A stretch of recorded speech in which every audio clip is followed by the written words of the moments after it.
I didn't plan to stop driving that night. That was the mistake. The trip was supposed to be simple. 8 hours of highway, one overnight stop if I got tired, and I'd be at my brother's place by morning. I left just after sunset, the sky still holding on to that dull purple glow that feels calm and deceptive. My car was packed light. Backpack, duffel, cooler, phone charger, no passengers, no rush, just empty road and the low hum of tires against asphalt. I like night driving, always have. Less traffic, less noise. You feel like the road belongs to you. The world narrows down to headlights and signs and whatever your mind decides to bring along for the ride. By midnight, I was deep into a stretch of highway that didn't show much on GPS. Long distances between exits, sparse signage, flat land on either side that faded into darkness almost immediately beyond the shoulder. The kind of place where towns exist mostly as names on green signs. That was when I noticed the car behind me. I'd passed a semi maybe 10 minutes earlier, but this wasn't that. This was a dark sedan, headlights low and steady, sitting just far enough back to not feel aggressive. It stayed there through 2 lane changes, never overtaking, never falling back. At first, I didn't think much of it. People pace each other on long drives all the time without realizing it. I turned the radio up a little and let my mind drift. 15 minutes passed. The car was still there. Same distance, same position, dead center in my rearview mirror. I sped up slightly. So did it. I slowed back down. It matched me again. That was when the calm feeling cracked just a bit. I told myself not to spiral. There were only so many cars on the road at this hour. Maybe the driver was tired. Maybe they liked sitting behind someone for reference. I'd done that before, used another car's headlights as a guide through the dark. Still, I didn't like it. I took the next exit, not because I needed to, but because I wanted to see what the car would do. The exit ramp curved gently off the highway, dipping into a pocket of darkness where the overhead lights hadn't been maintained. My headlights caught weeds growing through cracks in the pavement. A faded sign pointed toward a town name I didn't recognize. The car followed me. No hesitation, no pause. My stomach tightened. At the bottom of the ramp, I slowed, then turned right toward what looked like a small service road. There was a gas station sign in the distance, dim and flickering, but otherwise the area looked abandoned. Closed businesses, empty lots, no traffic. The car stayed with me. I pulled into the gas station lot and parked near the front, under one of the working lights. The place was open, but barely. One pump worked, the convenience store windows were dark except for a strip of fluorescent light near the register. I sat there with the engine running, hands resting on the steering wheel, watching the entrance in my mirrors. The sedan pulled in and parked 2 spaces away from me. Too close. The engine shut off. No one got out. I waited. Seconds stretched. The silence felt heavy, broken only by the ticking of my engine and the faint buzz of the overhead light. I glanced sideways, trying not to be obvious. The windows of the sedan were tinted dark enough that I couldn't see inside. I grabbed my phone and pretended to check messages, keeping my eyes low. Part of me hoped the driver would get out and head inside, do something normal that would deflate the tension. Buy a drink, use the restroom, anything. Nothing happened. After a full minute, I made a decision. I'd go inside, stay in a lit space, and if the driver followed, I'd know this wasn't a coincidence. I opened my door. At the same time, the sedan's driver door opened too. I froze halfway out of my seat. The person stepped out slowly, too slowly. He was tall, wearing a dark jacket and jeans. His face stayed angled down, hidden by shadow and the brim of a cap. He didn't look at me, didn't acknowledge me at all. He just stood there for a moment, like he was orienting himself, then started toward the store. Relief washed over me, quick and shaky. I told myself I was being paranoid. Of course he needed gas or a bathroom. Of course he'd been following the same route. This was a main highway, not a horror movie. Still, I didn't wait until he was halfway to the door before getting out.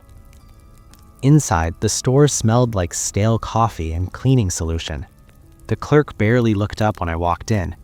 The man from the sedan stood near the coolers, staring at the glass like he was trying to see through it. I grabbed a bottle of water I didn't need and walked to the counter. My heart rate finally started to slow. That's when I realized the man hadn't picked anything up. He just stood there, not browsing, not moving, watching his reflection in the cooler door. When he turned his head, our eyes met briefly. There was nothing obviously wrong with his face. No scars, no strange expression. Just a blank look that felt practiced, like a mask held in place too long. He looked away first. I paid and left without waiting for change. Back in my car, I locked the doors immediately. The sedan exited the store a few seconds later, empty-handed. He walked back to his sedan, got in, and started the engine. I pulled out of the lot and headed back toward the highway. So did he. This time, I didn't pretend anymore. I merged back onto the road and accelerated hard. My speed climbed well past where I was comfortable driving at night. The sedan stayed behind me, headlights steady, unbothered. Mile after mile, the distance between us never changed. My hands started to sweat against the steering wheel. I checked my GPS. The next town was still 20 miles away.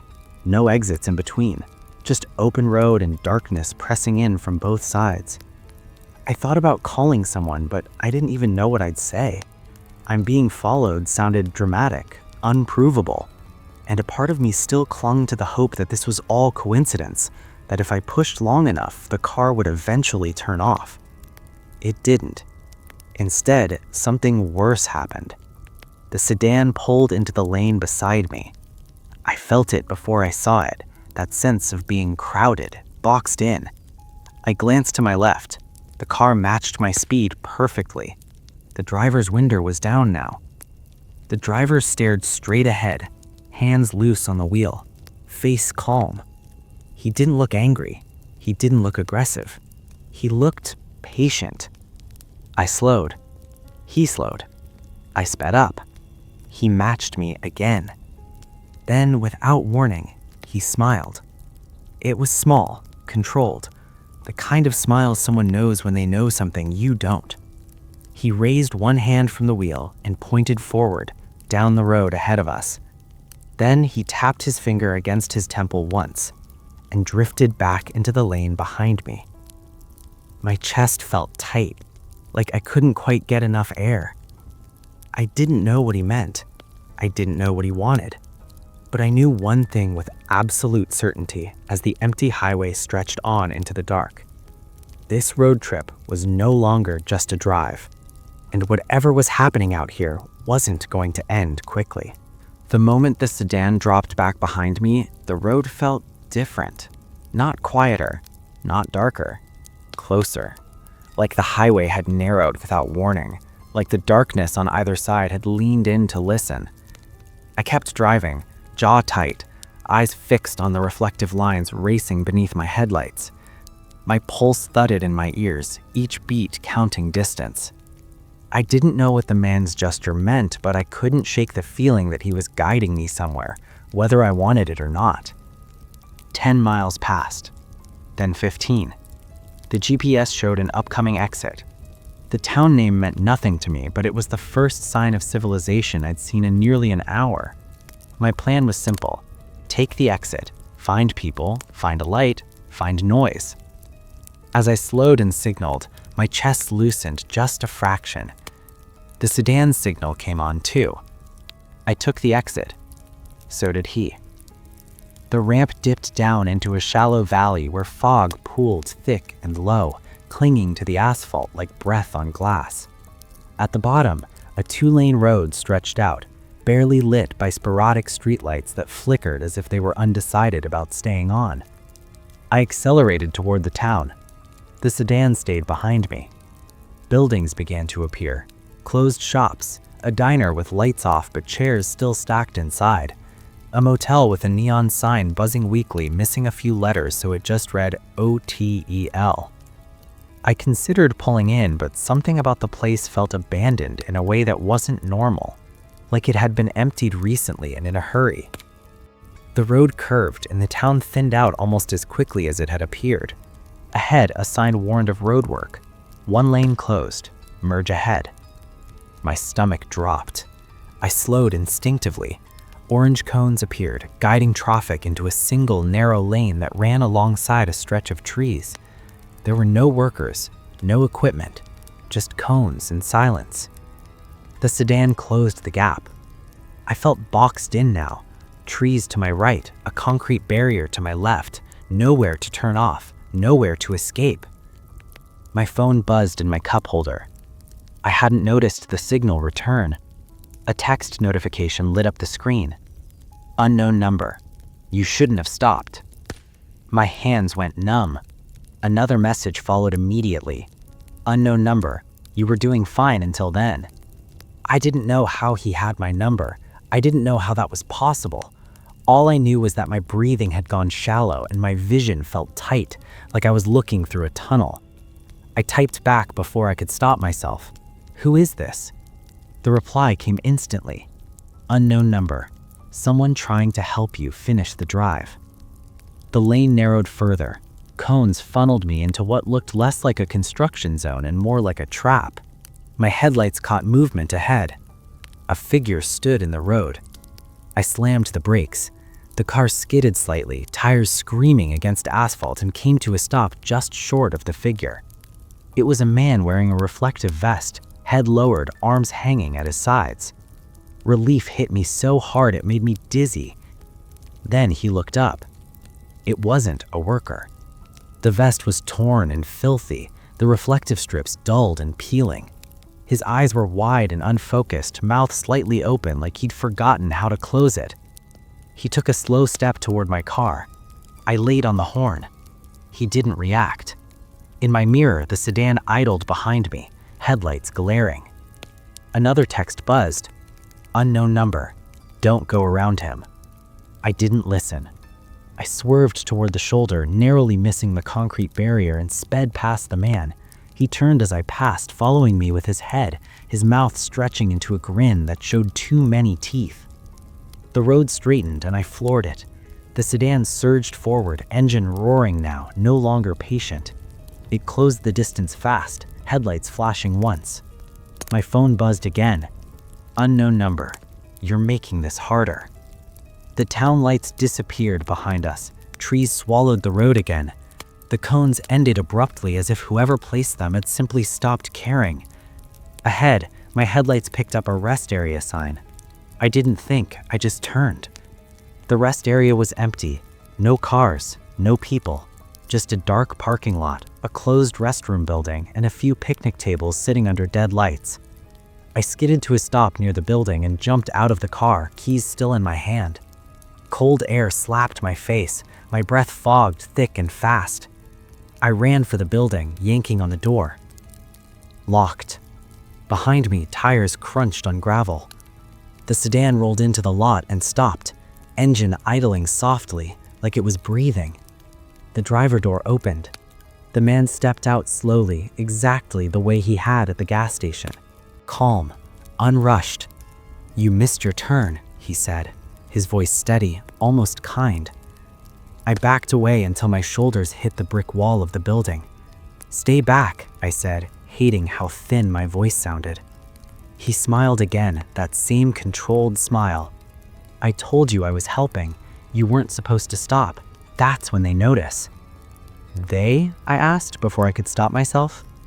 His smile faded. You don't want to meet them, he said quietly. A sound drifted from the trees at the edge of the lot. Footsteps. Not just one set, several. Slow, heavy, uncoordinated. The man glanced toward the trees, then back at me. For the first time, something like urgency flickered across his face. Get in your car, now. The footsteps grew louder. Shapes moved between the trunks, just beyond the reach of the headlights. What are they? I asked. He didn't answer. Instead, he turned and walked back to his sedan, climbing in and slamming the door. His engine revved. The footsteps broke into a run. I bolted from my car, diving inside and locking the doors as shadows bursted from the trees. Figures poured into the lot, moving wrong, limbs jerking, heads tilted at an unnatural angle.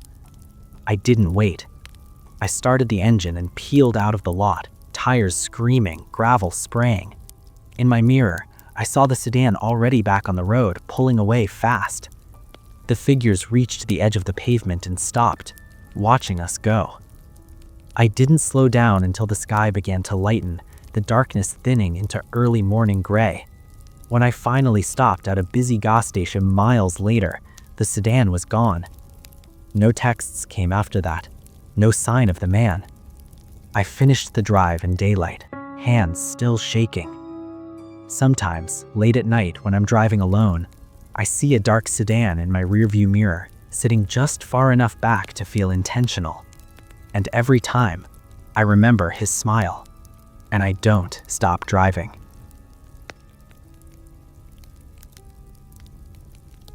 The call came at 11:47 p.m.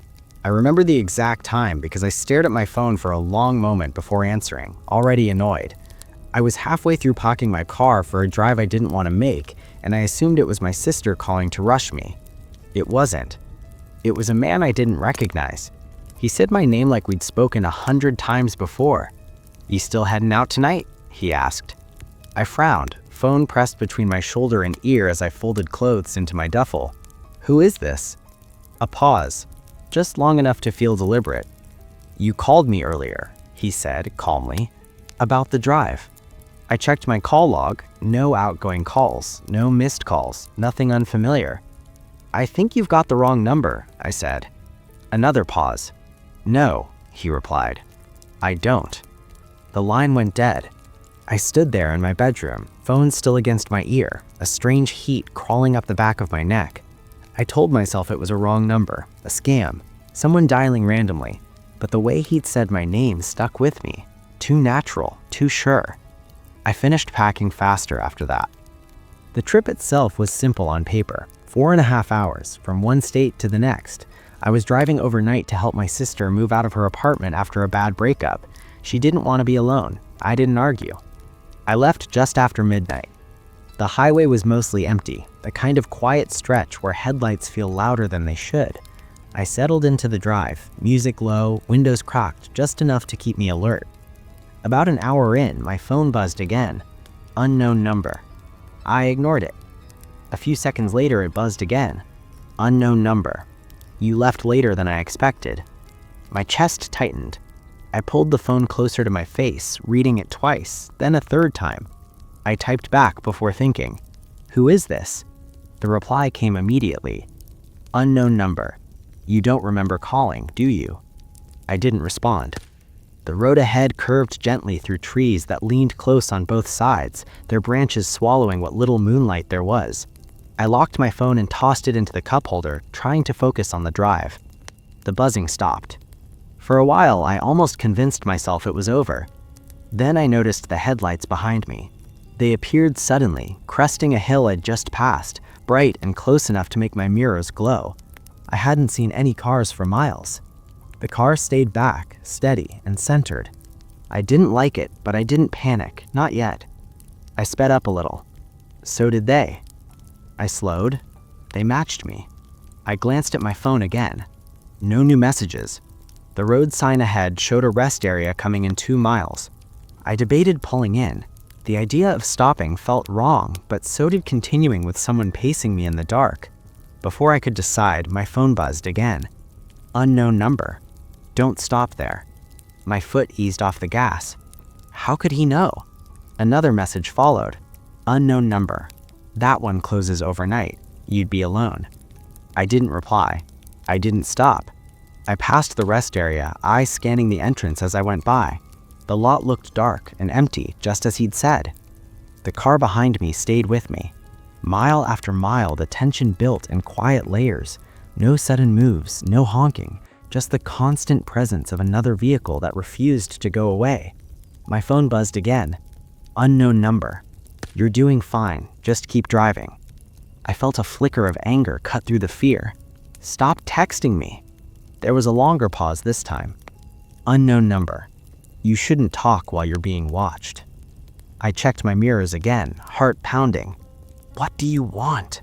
I muttered aloud, even though I knew he couldn't hear me. As if in response, the car behind me flashed its high beams once. Not aggressive, not angry. Intentional. The highway sign ahead showed a detour, construction, one lane closed ahead. The road would narrow soon. I cursed under my breath. The car behind me drifted closer. Unknown number. When the cones start, stay in the lane. My grip tightened on the wheel. I could feel sweat gathering at the lower back despite the cool air coming through the window. Every instinct screamed that this was wrong, that I should call the police, that I should pull over somewhere bright and public. But every time I considered it, another message came, anticipating the thought. Unknown number. Don't call anyone. Unknown number. It makes them curious. The cones appeared ahead, glowing orange in my headlights. The road funneled down to a single lane, bordered by concrete barriers on one side and trees on the other. The car behind me crept closer still. My phone buzzed one last time. Unknown number. You called me because you saw them first. My stomach dropped. I opened my mouth to shout, to argue, to demand answers, but the words died when I saw movement ahead on the road. Something stood just beyond the cones. Not a person. Not exactly. It was tall, thin, and motionless, positioned right where the lane narrowed the most. My headlights washed over it, revealing limbs bent at strange angles, its outline wrong in a way my brain struggled to process. I slammed the brakes. The car behind me didn't. At the last second, it swerved onto the shoulder, passing me with inches to spare. As it pulled alongside, I caught a glimpse of the driver for the first time. It was the man from the phone. He looked straight at me, eyes wide, mouth set in something between a smile and a grimace. "Drive," he mouthed. The thing ahead turned its head, and the road trip stopped feeling like a choice at all. The moment the thing in the road turned its head, every instinct I had screamed to run. I hit the gas. The car lurched forward, tires whining as they fought for traction on the narrowing pavement. My headlights swept across the figure as I passed, and my stomach dropped. It wasn't standing so much as hanging there, joints bent too far, body slack like it had forgotten how gravity worked. Its face blurred as I sped by, but I saw enough to know it wasn't something that belonged on a road meant for people. In my rearview mirror, it twisted to follow me, head rotating in a slow, deliberate arc. The sedan was already ahead of me, taillights glowing red through the construction zone like a trail I had no choice but to follow. The cones ended abruptly, and the road opened back into two lanes. The sedan drifted into the left lane, slowed slightly, and let me pull alongside. I didn't want to look at him again. I did anyway. The man's window was down. Cold air roared between us. "You remember now?" he shouted over the wind. "No," I yelled back. "I don't even know you." He shook his head, frustration flashing across his face. "You do, just not from this drive." Before I could ask what that meant, he accelerated and took the lead again. My phone buzzed. Unknown number. "You saw one near your apartment last month, by the dumpsters." My heart skipped. I had. A shape late at night, standing too still near the trash bins behind my building. I told myself it was a shadow, a trick of bad lighting. I hadn't even slowed down. I hadn't thought about it since. Unknown number. "You stared too long. That's how they mark you." The road dipped into a valley, fog thickening around us, swallowing the world beyond our headlights. The sedan's taillights blurred, red halos drifting in the mist. "How do you know all this?" I whispered, though he couldn't hear me. The phone buzzed again. Unknown number. Because I answered my call too. The fog parted just enough to reveal another vehicle ahead. Then another. Then several. They weren't driving normally. Some crawled along the shoulder. Others sat stopped in a lane, doors open, empty. A few were angled wrong, like they'd been abandoned mid-turn. My pulse thundered. Unknown number. Don't stop for them. Figures moved between the cars. Not many. Too many. They stepped into the road slowly, heads tilted, limbs loose. Some of them twitched like their bodies were catching up to delayed instructions. I swerved, narrowly missing one as it reached out with an arm that bent backward at the elbow. My tires hit gravel. The sedan ahead weaved through the chaos with practiced ease. Unknown number. Follow me exactly. I can't do this, I gasped, tears blurring my vision. I can't. The sedan braked suddenly. I nearly rear-ended it. He stopped in the middle of the road, hazard lights flashing. I slammed on my brakes too. Figures turned toward us. The man stepped out of his car and ran back toward mine, waving his arms. "Listen to me," he shouted over the wind. I cracked my window. They don't like attention. They like patterns, routines, roads people take without thinking. "What do I do?" I cried. "You break the pattern. You turn around." "I can't. They're everywhere." He glanced toward the figures who were drawing closer now, their movements jerky and eager. "You can," he said, "but I can't come with you." "What?" "They're already done with me," he said quietly. "I've been driving for years." Something heavy settled in my chest. He ran back to his car. Unknown number. This is where I get off. The sedan spun around in a tight, reckless turn and roared back the way we'd come, headlights cutting through fog and darkness. The figures hesitated. Their attention shifted. I didn't wait. I threw my car into reverse, then spun it around and floored it, following the sedan's path in the opposite direction. The road behind me was suddenly clear. Too clear. I drove until the sky lightened, until traffic returned, until gas stations and billboards and normal things replaced the fog and silence. The sedan was gone. When I reached my sister's city, I didn't tell her why I was shaking when I arrived. I didn't tell her why I refused to drive at night anymore. A week later, my phone rang. An unknown number. I let it go to voicemail. I deleted my call log. Changed my number.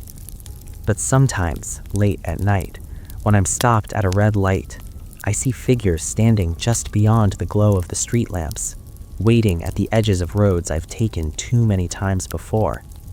And my phone buzzes in my pocket. Unknown number. Still driving?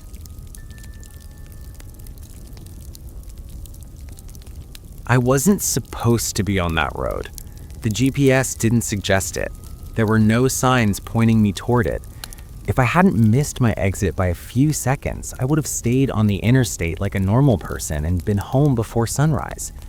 Instead, I panicked, jerked the wheel too late, and ended up following a narrow off-ramp that curved sharply away from the highway and dropped me into darkness.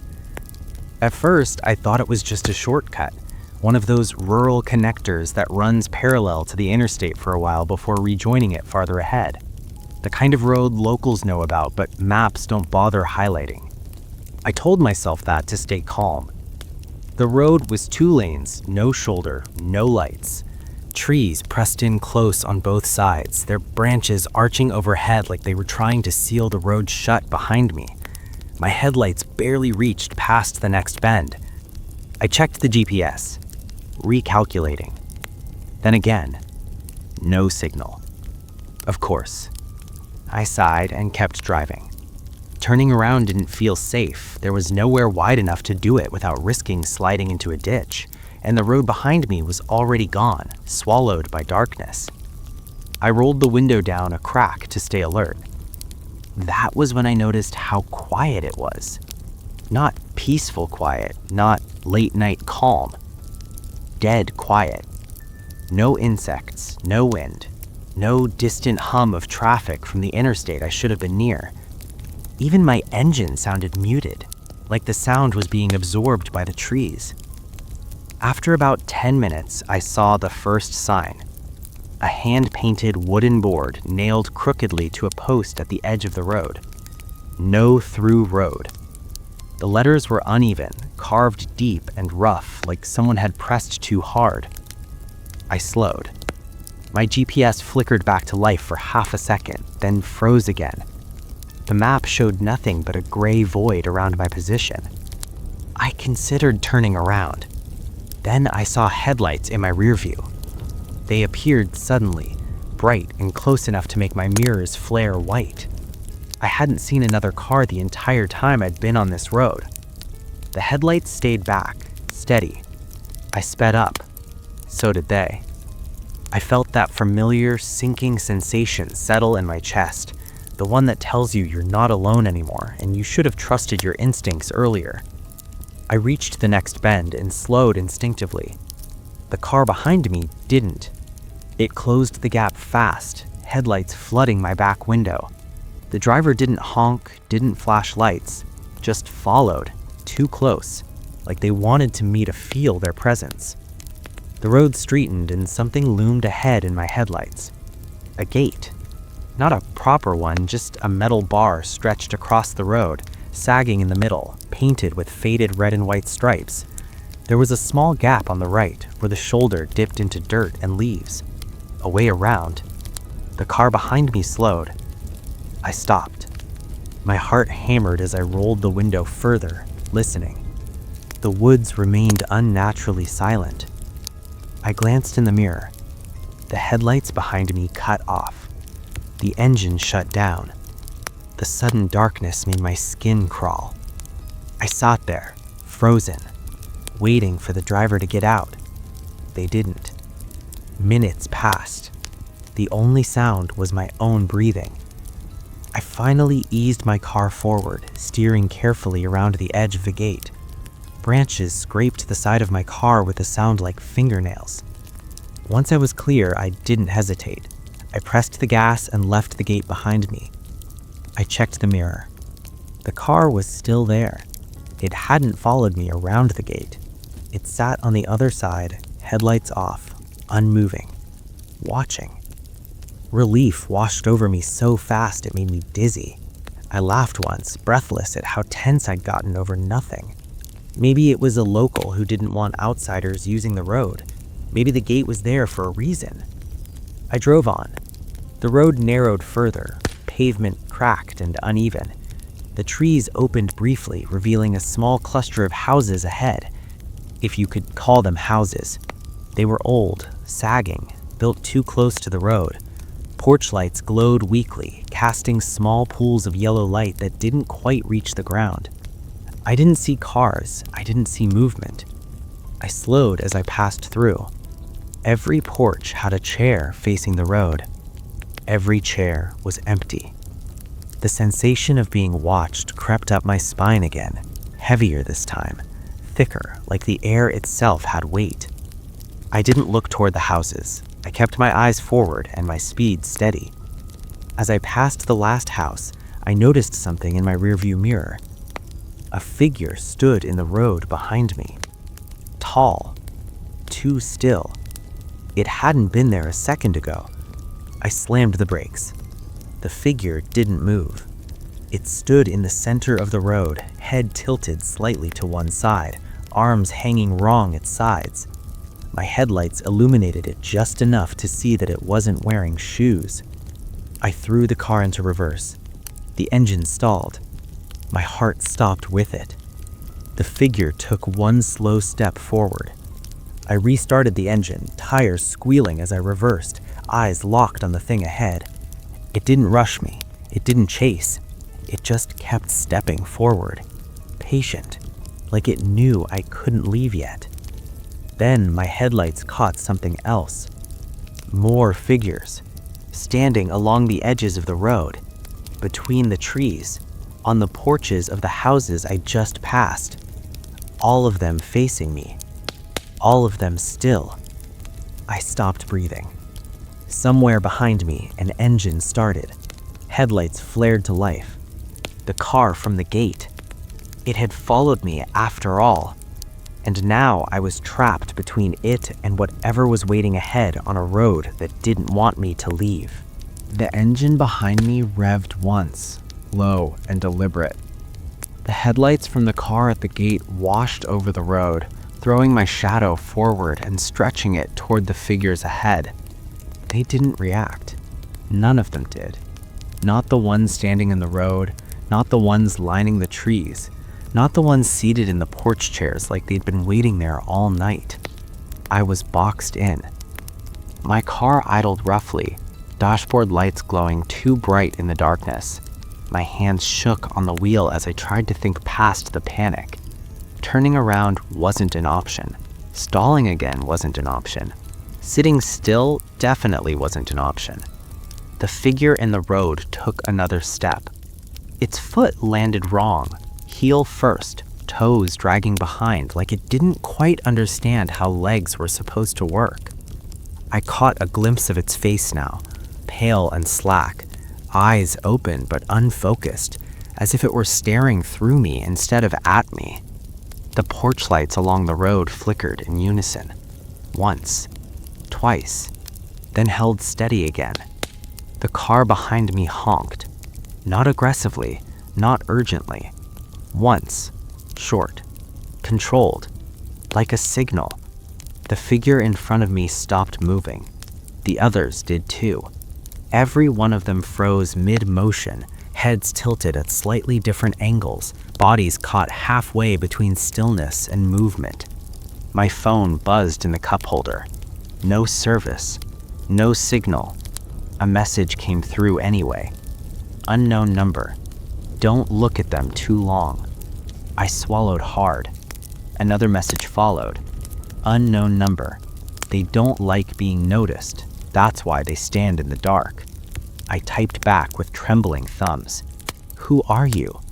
The reply came slower this time. Unknown number. Someone who took this road once. Someone who stayed. The engine behind me shut off. Doors opened. I risked a glance in the mirror. The driver of the other car stepped out. A man in his late 40s, maybe older. Beard gone gray in patches. Eyes sunken, tired in a way sleep doesn't fix. He raised his hand slightly, palms out as if to show he wasn't a threat. Listen, he called, his voice carrying easily in the still air. You can turn around, but you can't go back the way you came. What? I shouted. The road doesn't like that, he said. It notices. One of the porch chairs creaked, slowly, deliberately. The figure in the road turned its head toward the sound. The man behind me flinched. You need to go forward, he said quickly, all the way through. There's nowhere to go. This road isn't on any map. That's because it doesn't leave. It loops. My stomach dropped. The gate, he continued. It's not to keep people out. It's to give them a chance to turn around before they're seen. And if they're seen? I asked. The man hesitated. Then the road tries to keep them. The figures along the trees began to sway slightly, like grass in a breeze I couldn't feel. The porch lights flickered again. Drive, the man said, urgency creeping into his voice.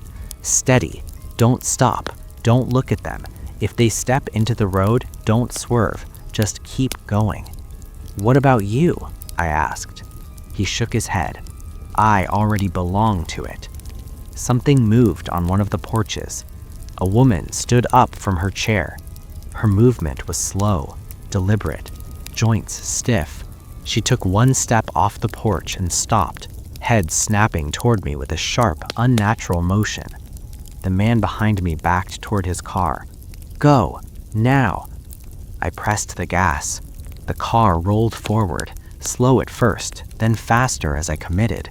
The figure in the road stepped aside at the last second, brushing the side of my car with fingers that felt cold even through the door. I didn't scream. I didn't slow down. I stared straight ahead as the road narrowed further, trees closing in so tight their branches scraped my roof. Figures stepped out of the darkness, then stopped just inches from the pavement, watching me pass. My phone buzzed again. Unknown number. Don't slow down when it curves. The road twisted sharply, impossible angles that felt wrong to navigate at speed. I trusted the warning and held steady, heart pounding so hard it hurt. The houses disappeared. The trees thinned. The road straightened. Then suddenly I was back on asphalt that looked normal. Streetlights, a speed limit sign, a familiar highway sign in the distance. I slammed the brakes and pulled onto the shoulder, gasping for air, hands shaking so badly I could barely put the car in park.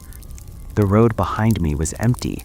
No gate, no trees pressing in, no houses, just a clean on-ramp merging onto the interstate. I sat there for a long time waiting for something to happen. Nothing did.